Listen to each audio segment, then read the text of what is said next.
everyone, and welcome to episode 190 of the MTG Goldfish podcast. It's Seth, probably better known as Saffron Olive, and we've got the full crew with us this week. First off, Richard, owner of MTG Goldfish. How's it going today, Richard? It's going well. What's going on, Seth? Not much. We got a ton to talk about today, and joining us to help break it down, Chris Van Meter. What's up today, Chris? Hey, how's it going? Doing well. I'm pretty hyped. This is a pretty exciting week, a pretty full podcast actually. So, since last week, we got the full Gills of Ravnica spoiler. So we have that to talk about, some individual cards that we wanted to talk about, not a ton, but a few. And then we had Worlds this weekend, which kind of took a weird twist. So we're not going to talk so much about the dead standard metagame and 60% red aggro and that boring stuff, but we had a protest and some weird extra stuff going on at Worlds, which are pretty interesting to cover. And then we have some new sales news as well, some Mythic Edition news, some Wizards selling stuff through Amazon and Walmart news. So we're going to be jumping around, wrapping things up with fish mail, of course, which means we should probably jump right into it because we got a lot to talk about. But first, a quick reminder that the sponsor of our show today is spikesacademy.com, the world's first Magic the Gathering e-learning academy. They have super sweet online courses created by great players like Paulo Vitor Damarosa. You can check them out at spikesacademy.com. Even get 10% off if you use the code GOLDFISH. And for more info, spikes_academy on Twitter. So thank you to them for their support. And with that out of the way, let's jump right into this, starting with the biggest news, which is Gills of Ravnica. So since we last casted, we got the full spoiler. How are y'all feeling about Gills of Ravnica now that we see the full picture? I am very excited. I don't care anything about Standard because they showed a couple of cards off for Commander, which we're going to talk about soon, but I am very excited where White is going in Commander, and that just shifted my mind totally from Standard to Commander. So Guilds of Ravnica, I have just Commander on my mind, and hopefully you guys have comments about Standard. What about you? I'm mega hype, and it's for a myriad of different reasons. Not just that the cards in Guilds of Ravnica look sweet, and I can't wait to play with them, but we have the Standard rotation. I'm losing a bunch of old sets and busted cards that had to get banned in Standard. I'm hyped for the next set because we're going to have Rakdos and Gruul to finish out the Jund colors that I like playing so much. And there's just so much cool things that you can do in the current Standard. Even though some of the colors are kind of cut off because the mana is just like really bad unless you're playing the colors that are pushed. But so far it's just been, man, it's been insane, and I can't wait to keep playing with these cards. Yeah, I'm super excited too. I think I'm excited for Guilds of Ravnica because the set does look really sweet, but I am super ready for rotation. I was looking at Worlds this weekend, and we'll talk more about that later, but the big decks were Hazoret, Scarab God, and I look back at Worlds a year ago, and the metagame was, well, they had energy added in, which was banned, but it was essentially the same, Hazoret, Scarab God, so I'm just so ready for the old kings and queens of Standard to get out of the format, give us some fresh cards to brew with, and I think it's going to be really fun. I am just very excited for deck building and playing Standard again, and it's been a couple of months that I've kind of just been blah about Standard as I wait for rotation, so I'm super hyped for that as well. Yeah, the one thing that's really stuck out is with this rotation, there are a ton of awesome cards, especially in Core Set 2019, that just like you couldn't play because like the Hazarets and the Scarab Gods and like those decks were just so good and so oppressive that I'm just finding tons of cards in Core Set 19 that I'm falling in love with all over again. It's great.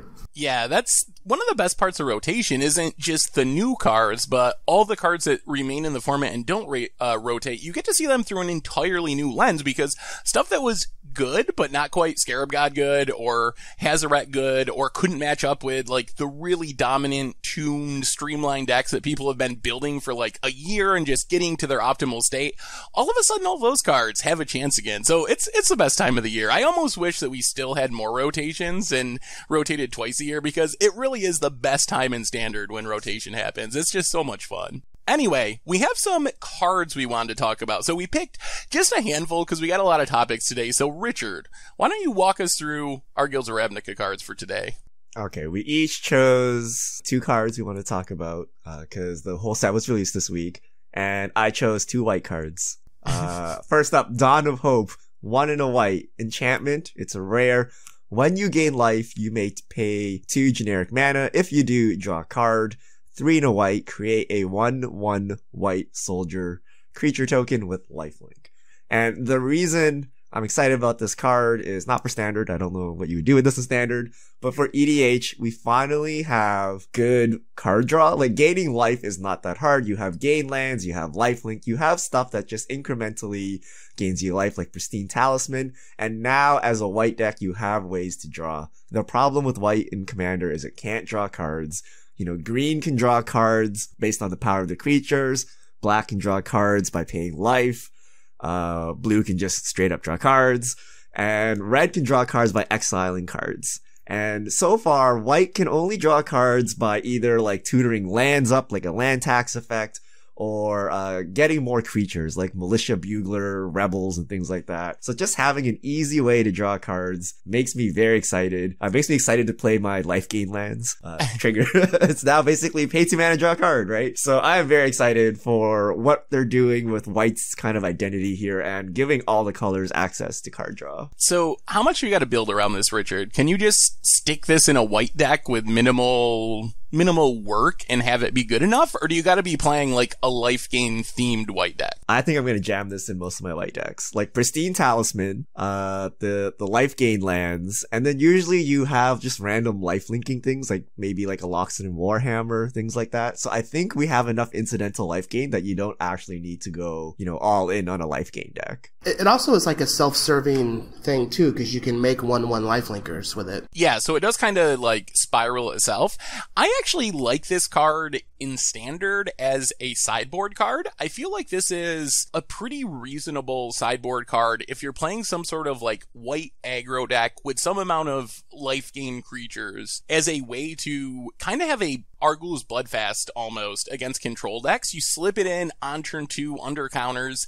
If you think about it, the making a 1/1 soldier, the amount of mana you're spending is the same that you would spend as if you flipped a Legion's Landing. Like, it's 4 mana, the same there, and that's already a pretty good ability. And then you draw some extra cards as you're gaining life. You do got to build around it somewhat, but I think there's a chance this is a good sideboard card against control decks if you're playing like a white aggro deck with lifelink creatures. I think it's also just a great sideboard card if you're a control deck. Like, it's going to give you something to do with your mana every turn.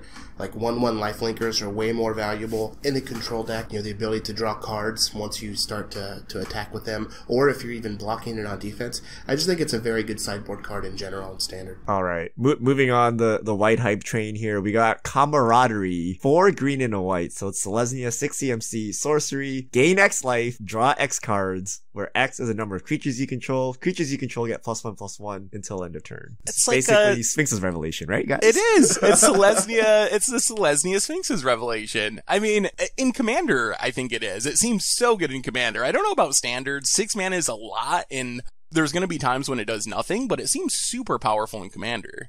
Yeah, decks that go wide will love this. Yeah, there's already a card from Arcadian Mask that's similar, Collective Unconsciousness. Just 4 green, draw a card for each creature you control. And so, like, this is a very similar card, but I think what puts this over the top is that it just gives your team a mini anthem that turn.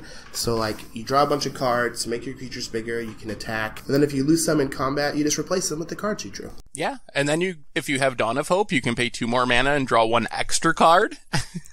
Yeah. I'm gonna say this. I guess this goes with every card. Avenger of Zendikar. You just play that, make a bunch of planet tokens. Next turn, play this, or if you have some mana doubling effect, you can play both on the same turn. It just goes nuts. Elf decks, Druid decks, green go wide strategies will love this card, and it's the perfect complement because most of the green card draw today is power based. You know, like draw X cards where X is the highest power creature you have. So this gives your go wide green decks something else. And then it pairs with white. White makes a lot of tokens, so it's a great Selesnya card draw card. Yeah, it seems like a staple in any sort of token strategy. Tristani, maybe if you're playing Rise the Redeemed, any of those type of decks are gonna really love this in their 99 in Commander. Alright, next up we have Seth's choice of Nullhide Ferox. 2 green, so 4 CMC. It's a 6/6 creature beast. Hexproof. You can't cast non-creature spells. Pay 2 generic mana. Nullhide Ferox loses all abilities until end of turn. Any player may activate this ability. And then the next line of text is, if a spell or ability an opponent controls causes you to discard Nullhide Ferox, put it onto the battlefield instead of putting it into your graveyard. So I mostly wanted to talk about this card because I still haven't really figured out how good it is. So there's so much text on it and the stats are insane, but it's really hard to figure out if, like, with the drawback and just all the pieces of this card. So I think the couple of things I'm confident in is we already have green stompy decks in standard with like Llanowar into Steel Leaf Champion. And those decks already play very few non-creature spells. So you kind of just can play this as a 4-drop, maybe play it on turn 3 because of your ramp. And that's a pretty big, powerful creature. The other thing is, it's a nice safety valve for Nicol Bolas in standard. Like, it's gonna make it a little risky to just slam a Nicol Bolas on turn 4, because if you have one of these in your hand and your opponent is able to play it for free, it just completely trumps Nicol Bolas and your Grixis removal and whatnot. Gonna have a hard time dealing with it. But I don't know, like, how good is this card? What do you guys think of this card? So I have a little bit of insight. I think that the card is good.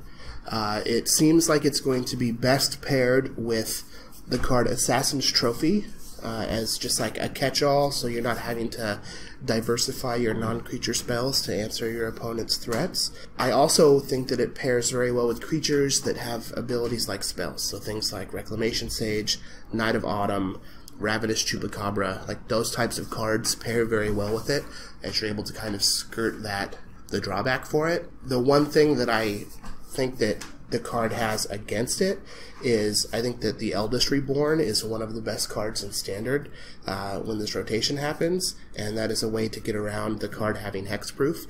So there is chances where your opponent just picks off your other creatures and then snags it with the Eldest Reborn. That's actually hilarious because Eldest Reborn also makes your opponent discard. So you can blow out a Nullhide Ferox or get blown out by it, all with one Eldest Reborn, depending on what lore counter.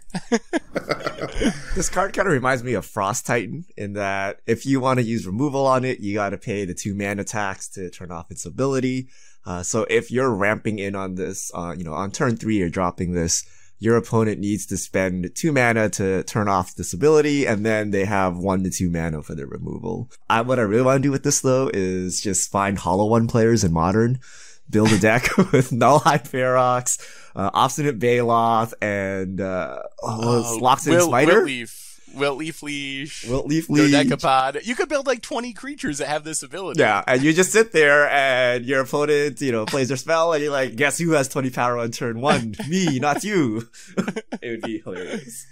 That would be pretty sweet. What about Commander, Richard? Any Commander potential for Nullhide Ferox? No, this is terrible. Yeah. Because, your opponent number 1 can turn off the ability, and then opponent number 2 can kill it. Like, you can get teamed up, so it's not good. And 4 mana 6/6 is not even good enough for Commander. So, if you can play it, donate it to somebody, and then play Curse Totem so people can't activate creatures' abilities. Yes. Also, in Standard, you have Sorcerous Spyglass, which you could name Nullhide Ferox, and either make sure your opponent can't kill it, or kind of screw your opponent over by them not ever being able to cast their non-creature spells. Yeah, I'm just gonna say I almost had a heart attack reading this card when it was first spoiled, because it was like, 4 mana 6/6 hexproof. You can't cast non-creature spells. I thought that was like the only downside. I'm like, what?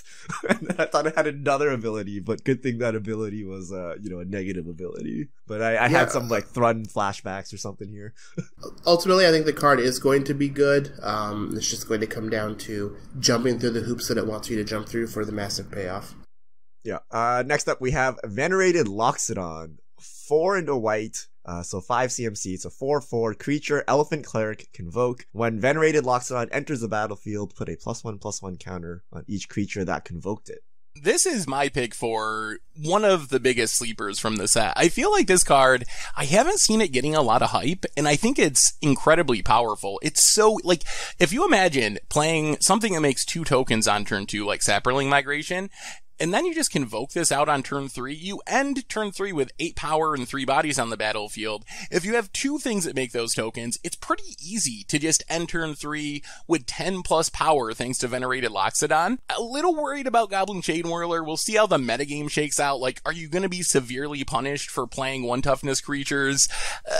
Maybe that will be an issue, but this card offers a lot of power and toughness for a really cheap cost thanks to Convoke. Yeah, I think that one of the premier threats in the format, in Standard at least, is going to be History of Benalia, and this card works very, very well with History of Benalia. So I think you're right, it's not getting a ton of hype. I feel like it's kind of flying under the radar a little bit. There have been a few writers on SCG that have talked about it and had it in their like green-white lists, whether it be tokens or Convoke or just Stompy. But I think it is a very good card, and yeah, it just pairs well with History of Benalia. And Richard, Elephant Tribal in Commander? That's Tomer's thing. I think it's actually pretty good, though. Like, if you convoke 4 creatures, it's a 1-mana 4/4 that gives you +4 encounters. So, if you can enable tokens in Standard, I think it'll be really good. And it's also just really good in Commander, too, I guess, if you have a token based strategy as well. And we were kind of talking about in Standard, thanks to, like, Teferis, Assassins, Trophy, etc., wanting things that do things right away. Like, it's punishing to just play a 5-mana do-nothing and then have it die for 2 mana or have Teferi deal with it. But this does give you value right away. Like, those counters are going to stick around, even if your Venerated Loxodon immediately does die. Alright, last up, we have Chris's card, which is not a single card, but a class of cards. Chris has chosen all the split cards. Chris, I understand you've been testing the split cards. I have, and they are awesome. So far, my pick for most subtly powerful is Find Finality. So this is the Golgari split card, the rare version. The Find side is 2 hybrid mana, green, black, that you get 2 creature cards from your graveyard. And the Finality side is 4 green and a black. Put 2 1/1 counters on one of your guys, and then everything gets -4/-4. This card has just been fabulous. I've been trying to make Vrasko work because a 4-mana Planeswalker with a card advantage ability and the ability to protect herself is very good. There's a lot of other text and hoops stapled onto the card for you to make it work. But in playing it alongside Find Finality, I've just been very, very impressed with this card, and I expect to see it a lot on SCG coverage moving forward as we start seeing Standard tournaments. I think that Find Finality is just an insane card advantage card.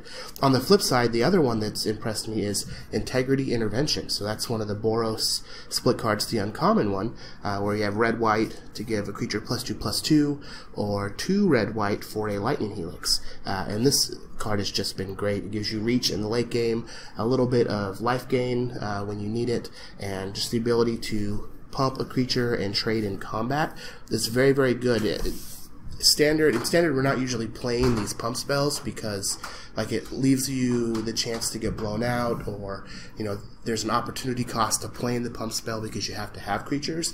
But with this being a split card, having the flexibility of just being a Lightning Helix when you need it, but also the ability to just blow out your opponent for 1 mana, it's just been very, very good, and something that you're going to have to learn to play around. That's interesting. Like, that does kind of minimize the downside. Like, having a Lightning Helix minimizes the downside of playing a pump spell in Standard. I am also excited for some of the other ones. I feel like a lot of the split cards have at least some amount of potential. I really like Status Statue. I don't know if that'll see play before we get the rest of the Shocklands in the winter set, but I feel like in a Jund deck, that could be a very strong card, especially if you have Rabblemaster. And Double Tutoring with, man, I gotta like tip my head sideways to read these cards. Invert, Invent, Instant Speed. I really like the potential of that one as well. Maybe finding your Nexus of Fate or something in a Jeskai deck or a Izzet deck. Yeah, the other one that's been good, and I can't remember the name of it, but it's I think it's Response and Resurgence, the Celestia rare one. The 2-mana side puts a 1/1 counter on a creature you control and it gets indestructible, which is very, very good. There are a lot of good early creatures, and particularly in Celestia, Amara, Soul's Accord is a creature that you just want to be able to attack and keep it alive. And if you're like blanking a removal spell or keeping it alive and killing a creature in combat, also getting the 1/1 has been awesome. But then, much like Integrity Intervention, you have this backside of just instant 6 mana make 3 2/2s, which is just, I mean, that can just win the game on the spot sometimes. Have you tried Connive Concoct It All, Chris? Our preordained type spell with Surveil. Like, is that, or no, I'm sorry, that's the wrong one. I'm looking at the other black one. That's the control magic reanimate one. Yeah, the Surveil black cantrip one. Have you tried that one at all yet? Yeah, so I had like a blue-black mid-range deck that I've been playing that I started out with 2 copies of that card, and I am currently down to 1 just because there are a lot of other things that you should be doing on turn 2, and it's really weird because, like, the idea of a preordain in standard is like, yo, this is great, like, right? Preordain was busted, like, this is only a 2-mana preordain, still has to be fine. But with the way standard is now, as opposed to how it was when preordain was printed before, all of the cards that you're going to put in your standard deck are just good. You can't afford to play, like, these highly situational cards, you just have to play all these powerhouses. So before, where it's like, yeah, I'm going to hold my preordain to find, like, a Jace or a Stoneforge Mystic or a Sun Titan or a Gideon late, you don't need to do that now in standard because you just have, like, up the curve all these powerful cards. So I'm finding that I'm wanting to play the card less and less, and I suspect that eventually it'll just be cut and we won't even see it being play, unfortunately. Interesting. Which is like the opposite of what I initially thought when I saw it spoiled. And I think, do we have any other Guilds of Ravnica stuff we want to talk about before we move on to our other topics for today? I just want to point out, people are sleeping on Vraska, 4-mana Vraska. She started at 20 on pre-orders, has been sliding all the way down, and she is way, way better than I gave her credit for. The first time I cast it, I was like, wow, this card's like way better than I thought. So, you think it's good immediately, or it's something that'll be good after we get the full, well, the winter set, I guess, the full block? Is it something you expect to see play right away in Golgari decks, or 3-color green-black decks? Yeah, it'll see play immediately. It's just very, very good. Well, with Gills of Ravnica out of the way, let's move on and talk a bit about Worlds. So, as approximately 20% of the Magic community seem to know, Worlds was this weekend. And the big news of Worlds wasn't so much the tournament itself, which it was old standard, it was Dominaria draft, it was 60% red aggro decks, and not all that exciting from a gameplay perspective, especially right in the middle of Guilds of Ravnica hype coming out in a week. We had pre-release, so that part of it was weird. The big news, though, was Jerry Thompson, who was qualified for Worlds, and to put this in perspective, Worlds, I think the EV is like $12,500, like if you just split the prize pool up between everyone. It's a lot of money, and also a lot of pro points, which qualifies you for platinum and gets you more money and buys and etc. Pro tours. So it's a bit huge, the biggest EV tournament we have. And Jerry Thompson decided not to play the tournament 45 minutes before the tournament to protest the state of competitive Magic and professional Magic. So, what do you all think of the Jerry Thompson protest and his move of boycotting Worlds? I think it's pretty admirable to put your kind of, your money where your mouth is.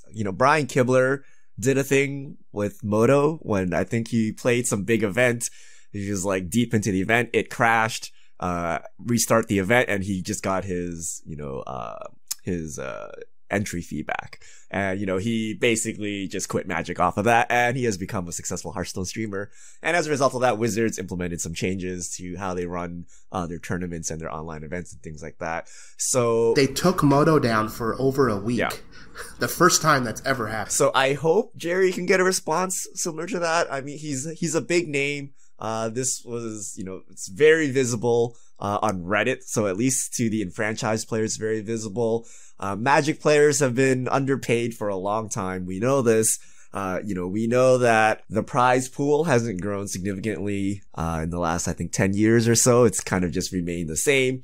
And if you believe anything that WotC says, Magic has grown exponentially since then, right? But we don't see the corresponding prize pool increase. We don't see, any additional support for pro players. We don't see significantly better coverage.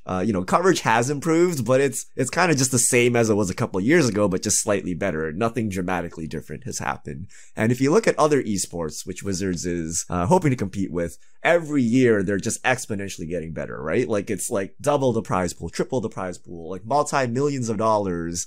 The dream of being pro actually has a payoff, whereas the dream of being a pro Magic player has no payoff. It's like negative EV, right? I think someone did the stats and they're like the most successful players, if you average their career earnings out, it's like 30 or 40,000 a year. And that's before they've paid for all their flights and hotels and food on the road and things like that. It's, you know, it's basically nothing. Whereas you could make millions of dollars, you know, being a successful Fortnite streamer, right? So it's just not worth it today. And if Wizards wants this pro scene to thrive and to grow and to promote the game, I think they do need to add more resources. So I really do hope that Jerry gets some traction with this and, you know, something happens, right? Because the pros are kind of just doing it out of love for the game, and that can only take it so far.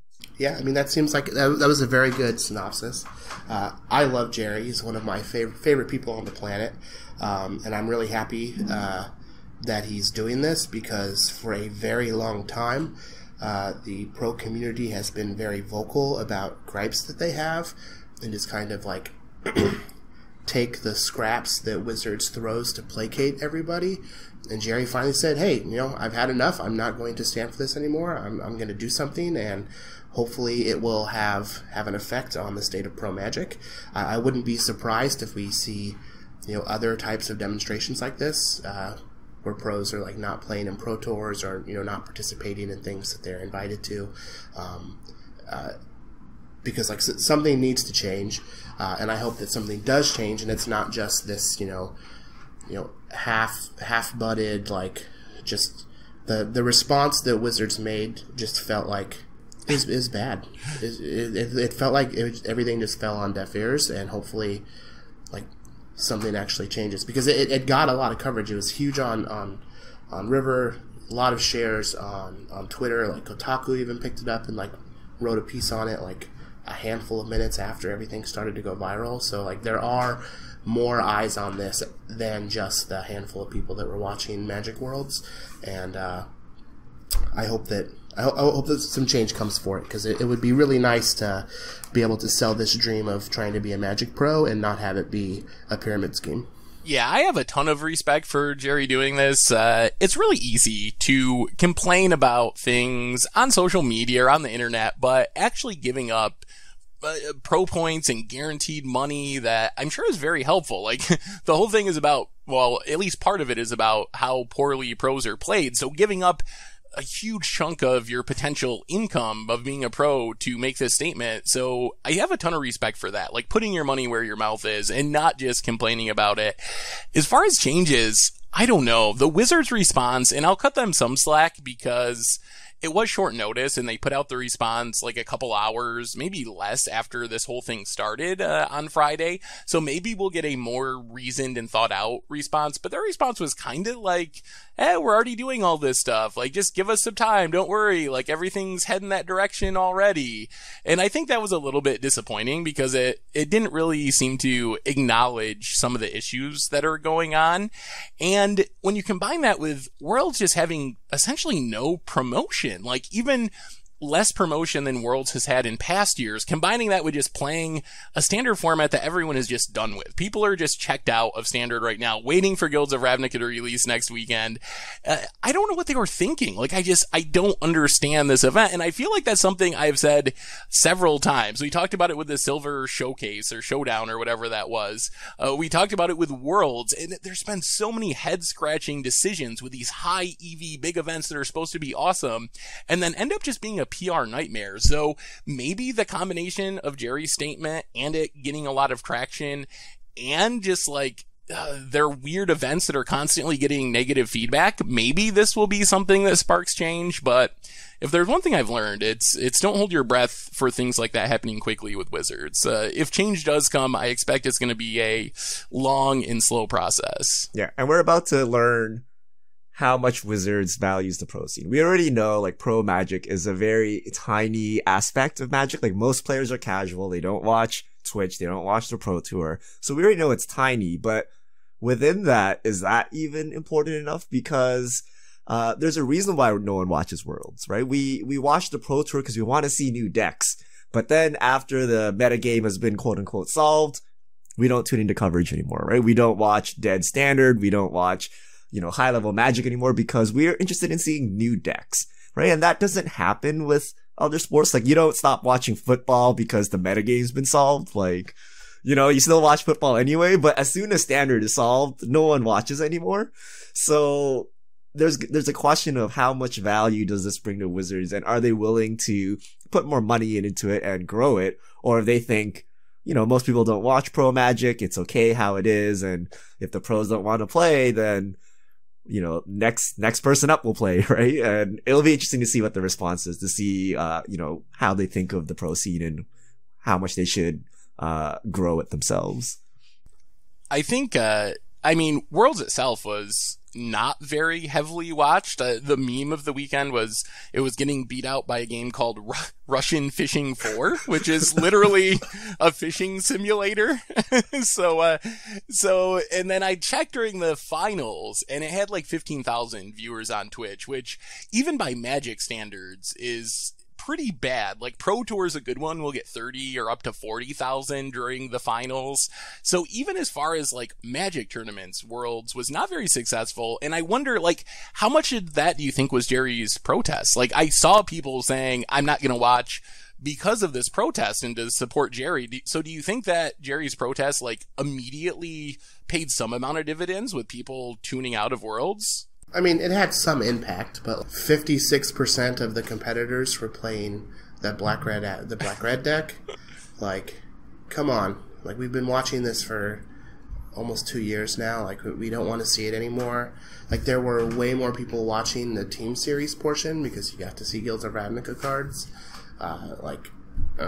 Yeah, I'm sure Jerry's protest did have some impact on viewership, but, like, the content was just stale. So, before we move on to our next topic, you are in charge of Wizards. Give me the one thing you do immediately to help remedy this situation. Like, what's the one first biggest thing you could do to help alleviate some of Jerry's concerns and improve the competitive scene? So, the first thing that I would do is I would take Brian Gottlieb's suggestion. So for those who don't know, Brian is a Seattle local. He's part of the GAM podcast with Jerry. And Brian made a tweet earlier, and I'll read this tweet fairly quickly. Watsy, if you have any interest in addressing the raised issues surrounding your professional scene, today is the day you must start. You cannot send your world champion on their way with a handshake and a trophy. A single unprofessional post-match interview will not do. When the world champion is crowned later today, their picture needs to be plastered all over your website and your Facebook, Instagram, other social media. Their face should be your Twitter avatar. You need to sit down and do an edited, high production value interview detailing their entire world story. Contact every content producer you have a relationship. Your world champ needs to be playing Magic against Day 9. Hand them a commander deck and get them on your popular commander-based shows. Schedule grudge matches against Danny Trejo and upload them to YouTube. Fly them to Renton and do a video feature in which they declare Guilds of Ravnica officially released and then play the employee release party. When Arena launches, make a cosmetic celebrating their victory. Use all the resources at your disposal to make this person the face of Magic the Gathering for the next month. Show the players that you are ready to do what it takes to start making stars. Give your best players the type of opportunities that appeal to marketers. Don't let this become a time of discontent. Let it be a start of a promising new era in professional Magic. Obviously, some of that is big picture, far-fetched stuff, but like that's the kind of things that should be happening. Like this whole story with Luis Salvato is insane. He's in a playoff against Seth Manfield for Player of the Year. He made it to the finals last year and lost the World Championship. Gets back again this year and wins. Like Luis Salvato should be everywhere on everything now that he's won this World Championship. So I just went to the mothership, dailymtg.com, and there's nothing. I mean, I guess technically there's something on like the side. There's a little bit of text that says World Championship Finals that I guess if you click on it, it'll go somewhere. But the pictures are Guilds of Ravnica pre-release primer, big article, Mark Rosewater article, MTG Portal limited beta coming, but not as soon as we thought. Like, that's what it is in spoiler videos from Wedge and one of my YouTube videos. There's nothing. There's like, Wizards doesn't care. I mean, I agree with basically everything that tweet says, but Wizards did not do anything as far as promoting this event or the champion of this event. So here's how I would fix it. And I've only thought about this every time we've talked about it on the podcast. But just off the top of my head, this is what I would do. I would make a local Premier League in Renton or in Seattle, okay? And you could cap it at 20 to 30 competitors. So maybe, whatever Platinum Pros are today or whatever, right? And every week you would play there and you would broadcast it. And the idea is you have a fixed location. So if you want to be a pro, you move to Seattle and you live there and that's it. You don't have to fly around every month or every week. You don't have to, pay for hotel fees, flights, eat on the road, etc., etc. You have a stable home. And what that allows you to do is make a dedicated studio where you don't have to haul your camera equipment around, your feature match equipment. You can put everything there. You can make stands.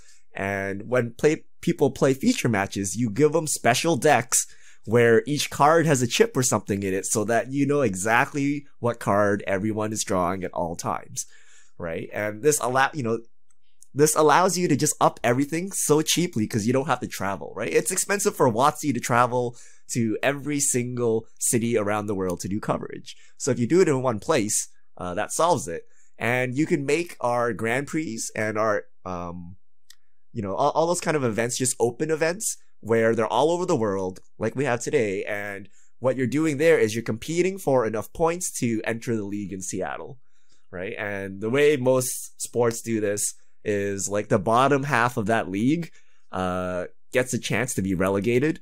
And then the new players that are winning from the open series get to come in. And that's how you keep, the highest competitors there while giving a shot of new people to come in. And I feel like most of the problem is just moving around. It just costs so much for everyone. WotC, competitors, everyone. It's already impossible to find parking here in Seattle, and you want to move all these players here to try and be on some Magic Pro League? Rented. Come on, Rented. You're killing me. It's the same thing. I will say that, like, you kind of see that hub, though, with Star City Games. Like, a lot of their content people, they move to Richmond and they hang out there and they have their community and stuff. So I like the idea of Wizards building an esports arena to host all their big events, or having something like that that's always in the same place where you have a permanent home for these events. The other thing is, and I've been saying this forever, I have no idea why we don't have Cedric Phillips and Patrick Sullivan doing these events. Like, maybe there's contractual stuff or something, but if you look at sporting events, like, there's a hierarchy to announcers, and you kind of stick your new announcers or you're not that great team on the Buffalo Bills game. But then when the Super Bowl comes, you have your A team of your very best people doing that event. So I will never understand why who everyone knows are the best announcing team in Magic, Cedric and Patrick, I will never understand why they don't have a part in those type of events, unless it's some contractual thing that keeps it from happening. But dump a ton of money at them or something. Like, there's it comes from, if they do that, then they're admitting that what Cedric has built with his team on the SCG tour is superior. It is, though. Yeah, but everyone knows right? it. That's how you improve, right? You're like, yeah, you guys are better. We'll just buy you out because we're bigger, right? And then go on from there, right? I'm not saying that that's like a correct reason, but like I feel like that is the reason, because there isn't anything else that I can think of that would stop them from doing it. Yeah, seriously, I tune into SCG coverage because I like the Magic, but I also just like watching them announce. They're funny and enjoyable to watch, and it doesn't always happen like that with the official Wizard events. So I don't know. I think that getting better broadcasters, although there have been improvements, and I do really like some of the current broadcasters, but I think that would be a huge step forward. And I don't know why you wouldn't put your best broadcast team on Pro Tours and Worlds and things like that. Yeah, I feel like there needs to be new blood in like the Wizards management. Like, I thought it would happen when they got the new CEO, but nothing has changed. But, they're kind of stuck in their ways, and they need someone to come in and turn everything upside down, because Wizards did used to innovate, right? Remember, there was Magic on ESPN like 10 years ago or whatever, right? That was just simply weird, right? They did innovate and push the frontier, but now they're kind of just taking the backstage, and Hearthstone has left them in the dust, and guess what? Artifact is coming up, and Valve knows how to run tournaments. Valve knows how to make a prize pool, right? So this could be the death knell for pro Magic as all the pros just migrate to Artifact, right? So Wizards, I think, needs to do something, or maybe this is just their stance. Their stance is, we don't need pro Magic. We just need people playing on the kitchen tables, right? Oh, man. Interesting. Well, hopefully some change comes, and even if it doesn't, which I certainly hope it does, nothing but respect for Jerry for making this stand. I think it's very honorable that he would be so selfless to do that. So anyway, we got a couple other quick topics before we get to our fish mail. As far as product stuff, so 2 things we wanted to mention quickly. Number 1, Mythic Edition, which we talked about before, those weird planeswalkers sold exclusively through the Hasbro toy shop on the internet. Well, now you can pre-order them through Channel Fireball and pick them up at a GP. So there's X number for each GP. This includes GPs that are not in the United States. So it is a way you can get them if you couldn't order them through the Hasbro toy shop. So that's number 1. Number 2 is on Friday, Wizards posted an article called Experimentation. And the big theme of that article is that Wizards is making formal relationships with Amazon, Walmart, and Target to directly sell Magic cards through those online retailers. So you can go to walmart.com and buy Magic cards essentially directly from Wizards. No distributor, no LGS selling on Amazon or anything.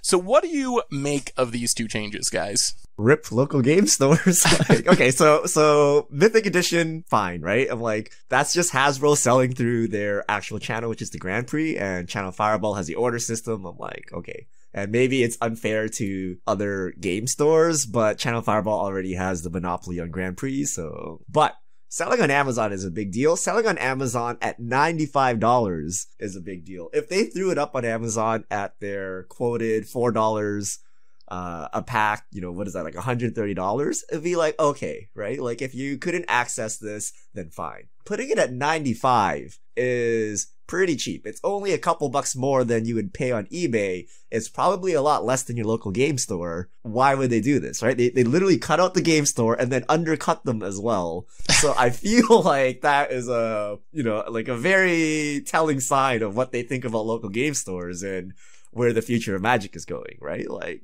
the low price is what gets me, right? Not just selling on Amazon, but selling on Amazon for $95 below their MSRP. Like, how is a game store supposed to compete with that when they have to go through their distributor, they have to pay the Amazon fees in addition? It's just very shocking. I wouldn't have believed this unless I'm looking at the listing right now at Amazon. It's like mind-blowing. Yeah, I mean, as far as the Mythic Edition thing goes, I think it's kind of awkward that they're just like, exclusively through the Hasbro toy shop, and they're like, oh, also, we're gonna do this too. Like, I get that they're doing this, you know, a big part of it is from the outcry of like, we're not in the US, we can't get this product and we want it. So I think that a compromise would have been to like only do the pre-order pickup for GPs outside of the US and then take the numbers that you would allocate towards the ones inside of the US and just distribute those for the outside of the US GPs. And then, you know, what doesn't sell at the end of it goes back on the toy shop. Like, I think that would have been a better way to tackle this, but that's neither here nor there. The selling on Amazon thing, oh gosh, that is just terrible. Like, Wedge State made a very good video about it over the weekend after the announcement was made. I think that it's cowardly that they sneak it in on an announcement on Friday when we're having all of this controversy about Worlds and how terrible the promotion is, and Jerry not playing in it. I think it's cowardly for them to sneak it in like that, and I think that it's just a big spit in the face for your local game stores. Yeah, I mean, I think it seems to send a pretty clear message that Wizards does not value local game stores. And this has been something that people have been talking about for a while. The last couple years, local game stores have already been feeling this with, like master sets showing up at Walmart and Target and just other small changes like that. And then Mythic Edition to some extent is another one, like not even giving local game stores the option to buy and sell this like high-end product if they wanted to, and then you combine it with Wizards selling for a really cheap price on Amazon, and what is Wizards thinking? Like, what, are they just all in on Arena? Are they really thinking like paper tournament Magic? Like, if you combine together Worlds and no promotion and the disaster of the dead formats with Wizards essentially undercutting local game stores, like, does Wizards just not care about paper Magic tournament scene and wants to just be like a casual game in paper and competitive in digital? Like, is that where we're heading? Is that what's going on here? I don't know. What's really weird with this is, for a while, LGSs used to be able to buy some amount of product direct from WotC and not through a distributor. And recently that has been cut off. Like WotC stopped doing that, but now they're selling it direct through Amazon. Yeah. It just feels so weird to me. Like they're like, well, I don't think we're making enough money doing it this way, so now let's just see how much money we can make by filtering it through Amazon instead of direct to the LGS. And I think it showing up on Walmart and Target is also a big deal. Like, I've been on the Walmart website before and searched Magic cards, and there's some weird stuff from, like, associated vendors or something, but you can't just buy a booster box through Walmart or Target, and those are sites that a lot of if not Magic players, parents, grandparents are buying stuff from. So if you're looking for a Christmas gift or something for your kid or your grandkid, I imagine it's pretty easy to just slip a booster box into your order from Walmart or Target instead of going to the local game store down the street or whatever. Yeah, I feel like this is their plan to grow the game. Because, if you were just a random person and you wanted to play Magic, you didn't know what Magic was, you probably don't know where your local game store is. You probably don't want to go there. You probably just want to hop on Amazon, or while you're shopping at Target or Walmart, just pick it up. So for those people, super easy access now, right? Why are you not selling on Amazon, right? It's like the biggest online marketplace, sure, right? But the problem with that is it cuts away at the local game stores, which Wizards needs, because those are the game stores that hold the spaces to run their FNMs and to have a player community, right? It's not a single player game. It's a multiplayer game. You need a community. So by cutting that out, you're losing that community because you can't play with each other on Amazon. There's no spot in Walmart to play FNM, right? So if you just cut the local game stores out, where are people going to play Magic? And that seems to me like it's like a short-term trade-off for a long-term problem, right? Yeah, when you release it here, you'll sell a lot more stuff, but eventually there will be no place for people to play, and then how's, word of your game gonna spread? So, according to the article, Wizards says that they believe selling these products in their efforts to grow Magic through selling these products on Amazon and Target and whatnot will actually come back in the form of more players to local game stores. True or false? Do you think is there any world where local game stores are actually going to benefit from this and we're all looking at it backwards? Or is that just corporate speak to keep us from freaking out about the local game stores? False. I'm cautiously pessimistic. I am not cautiously at all. I'm super, okay, name me a local game store that can compete with the pricing practices of Walmart and Amazon. Right? Like, yeah. Maybe Channel Fireball, maybe Card Kingdom, maybe Star City Games, and that's it. And, those are not exactly quote-unquote local game stores. Those are huge online stores, right? So when mom and pop store needs to cut their booster box prices to $90, are they going to make any money and pay rent? Like, I don't see it happening, right? I think the risk is that Magic is just not profitable for local game stores, and they stop carrying as much, and it just spirals from there. Like, carrying less products means less players showing up to do FNM, which means less products, and pretty soon, like, the game store is dead as far as Magic is concerned. So, I don't know. I'm a little nervous about it. We'll see. Maybe it'll work out better than I'm imagining, but it seems like negative changes for local game stores at the very least. Short-term profits over, like, a long-term plan and sustainability. Yeah, and even if they take this back, as a local game store owner, I'm not actually one, but if I was one, I would be very concerned, right? Like, if they're willing to try things like this, if it doesn't work out for them due to the backlash, they take it back, but what's the next thing they're going to try on me, right? Like, I'm kind of the guinea pig and they don't value my presence. It's a little worrisome. Yeah. And I mean, I think that's on top of a lot of messages that local game stores have been seeing that sounds like we don't really value you from Wizards. Like the Master Set thing, Mythic Edition thing, et cetera, et cetera, et cetera. Like, for every buy a box promo, which is good for local game stores, there's like 2 or 3 things that sound like, Wizards doesn't really care about us. So it might be that this is like kind of like a last straw thing. Like, if it was this in isolation, it would be bad. But when it's this on top of a whole bunch of other things that local game stores read as Wizards not really supporting or caring about them, that's when it gets especially scary. I'm waiting for my exclusive Amazon pre-order card. It's happening.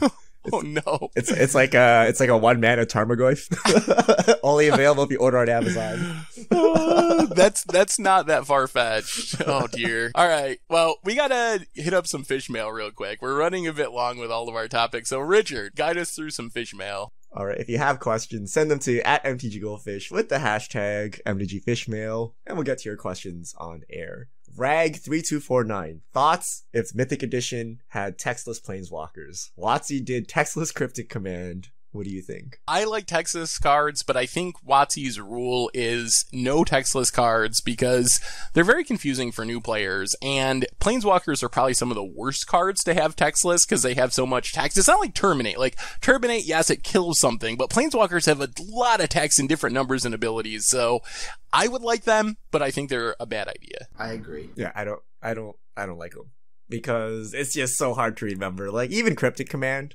there's usually a fourth mode or something that people don't normally use. Like, you have a planeswalker and you finally get to ultimate it and you're like, what did the ultimate do again? I just win, right? Like, what does it actually do? Like, you just gotta look it up and it's just very messy. Belly25. How long until the new argument becomes dies to Assassin's Trophy? I mean, doesn't everything die to Assassin's Trophy? I think we're already there as we're talking about wanting things that do something when they enter the battlefield or make an impact even when they die. So in that sense, we're already there, but... Yeah, we've been there. I think it's a meme when people overuse it.